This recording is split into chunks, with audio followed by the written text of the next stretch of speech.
I am frequently asked if the people of Costa Rica resent the Americans who are moving to Costa Rica. Let's explore that topic.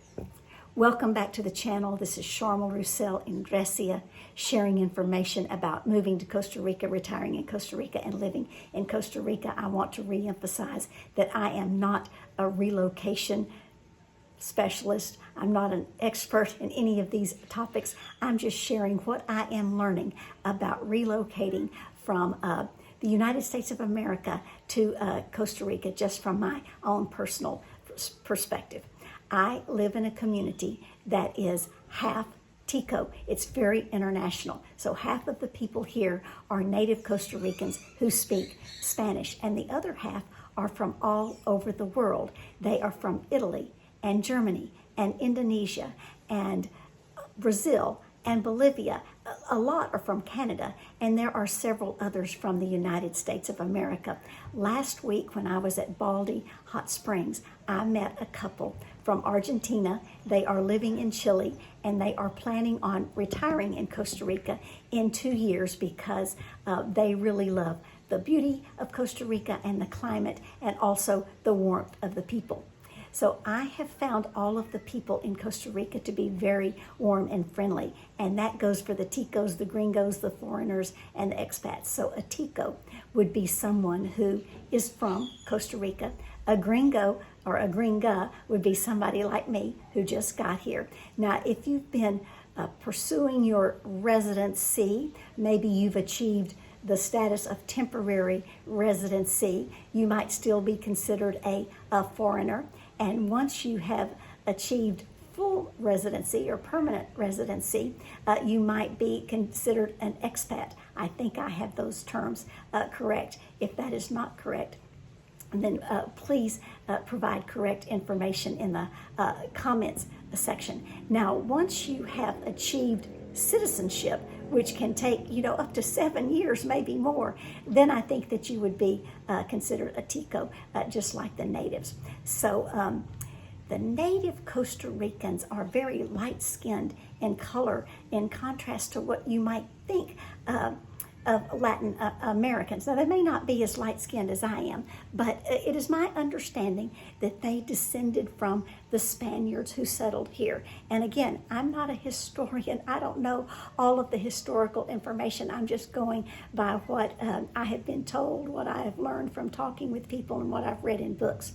So they're rather light-skinned. They descended from the Spaniards who settled here. Now, on the Caribbean coast of Costa Rica, people are more dark-skinned because they are descendants of the people from Jamaica who resettled here. And I'm not sure of all of the circumstances of their resettling in Costa Rica. I think maybe some enslavement was involved a long time ago. But regardless of that, over the decades and the centuries, there has been some intermarriage. And so there are people of all colors in Costa Rica, all living mostly in peace and harmony. Now, the Nicaraguans who come over to provide domestic help, and they work in the gardens, and they work in the orchards, they work in the fields, and they also come and sell some of their artwork, some of their wares. They are more dark-skinned. The people from Nicaragua are more dark-skinned than the people from Costa Rica, I have been told, and it seems like I have seen that. Now, I want to give you 3 examples of why I think all of these people are very warm and friendly, and all 3 of these examples happened in the past week.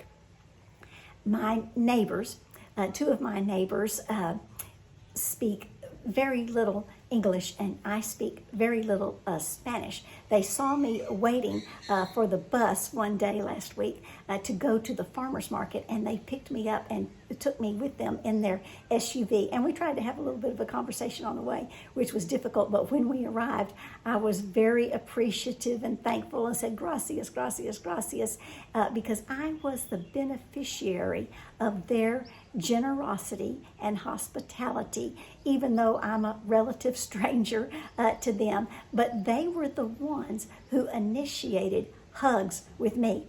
And that is indicative of the warmth of the Latin American culture.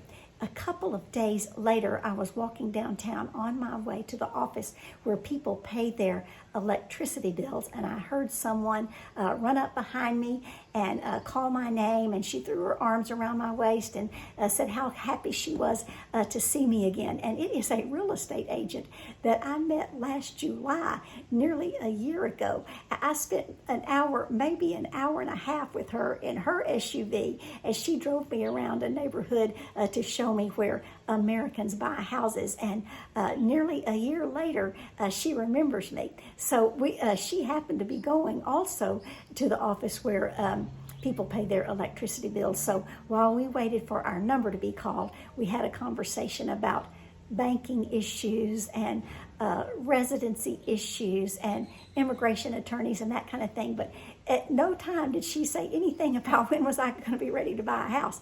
She knows that I am renting for a year and maybe more, and that I have plenty of friends who are buying houses in Costa Rica, and that when I get ready, I will let her know. Now, on the same day, something else very warm and friendly happened when I was in the process of purchasing a used iPhone 12 Pro Max. So one of my Gringo friends from Kentucky, he told me about a Tico acquaintance who just got a new iPhone 16 and had a very good iPhone 12 Pro Max that he needed to sell. So he put us in touch with one another over the WhatsApp communication system, and we chatted back and forth, and he offered the phone to me at a very good price, and I went to the bank and got the colones to pay him cash for the iPhone, and I was willing to meet him downtown so that I wouldn't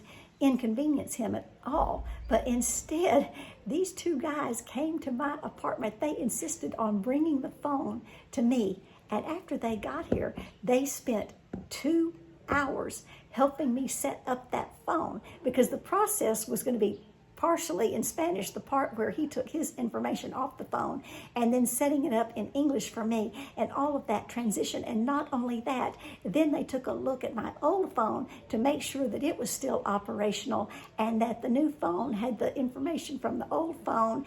And it was a process that took 2 hours, which they certainly did not have to do, and I would never expect that to happen in the United States. But they were just so friendly, and when they got ready to leave, again, they were the ones who initiated hugs with me, even though I feel like I was the beneficiary of their generosity and hospitality and expertise.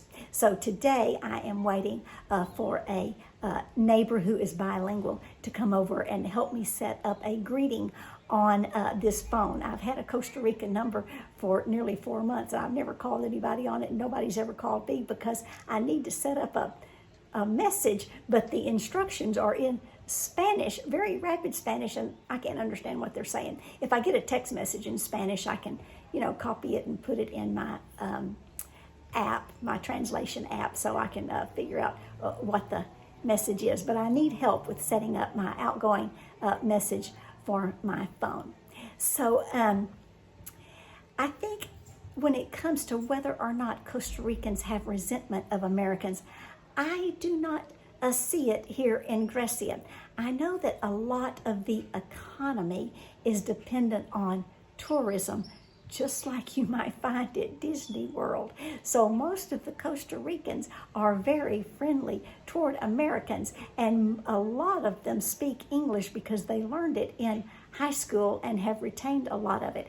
Most of the Uber drivers speak English, and if they don't, I've already put in my phone where I want to go, and they know exactly what that location is. But most of the people who work in shops speak English. Most of the people who work in restaurants speak some English, and so I just find that part of their warmth toward Americans. Now, sometimes I see some ugly comments about more Americans moving to Costa Rica, but that's not coming from the Costa Ricans. Where I see those ugly comments, that's in Facebook groups that are set up for expats, and evidently the expats who have been here for 10, 15, 20 years, they're the ones who have resentment about more Americans moving to Costa Rica. It's not the Ticos from Costa Rica. And definitely there is a good point to be made about how the more Americans move here, the higher the prices rise for housing, and that pushes some people out. So, and I understand that completely. I still find that the rental prices and the home prices are very, very reasonable. So I am particularly sensitive about whether or not the people in Costa Rica might have some resentment of Americans just because of what I know is going on around the world, the increasing anti-American sentiment. So I try to be very, very respectful of the Costa Rican culture, and I always try to remember that I am a guest in this country.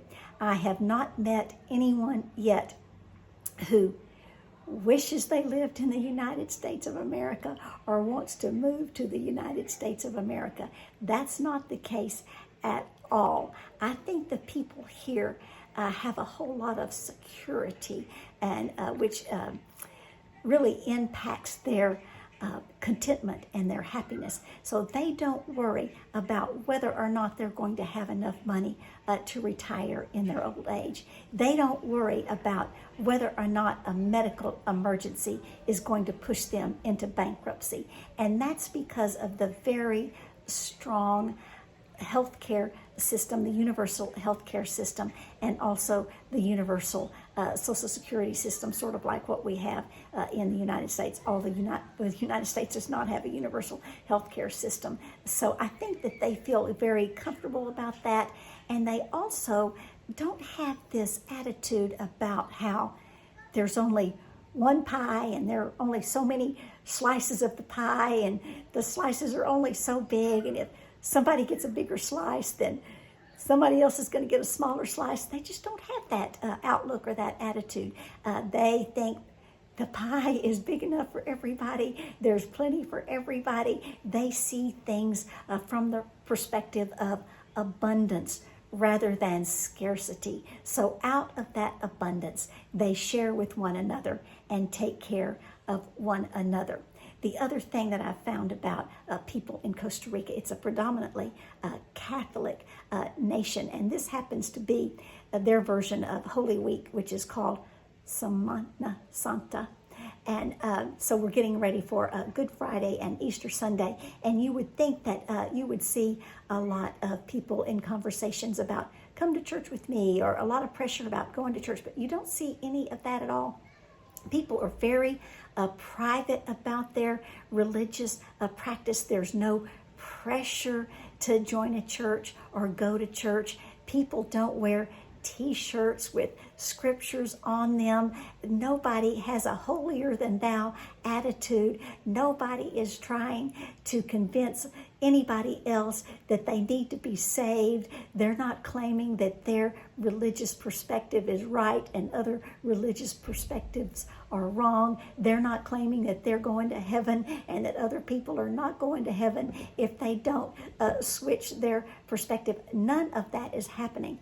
People are very private about their religious practices and very respectful of other people's religious practices. And that is something that I find so refreshing and comforting, that lack of pressure to be like other people, especially when it comes to religious beliefs. So mostly Costa Ricans have a live and let live attitude that is respectful of everyone else. And rather than having T-shirts that have scriptures on them or preaching about how one religion is better than another, instead I find that the people here in Costa Rica act like Christians. They practice the teachings of Jesus Christ, and they love one another, take care of one another, and share out of their abundance.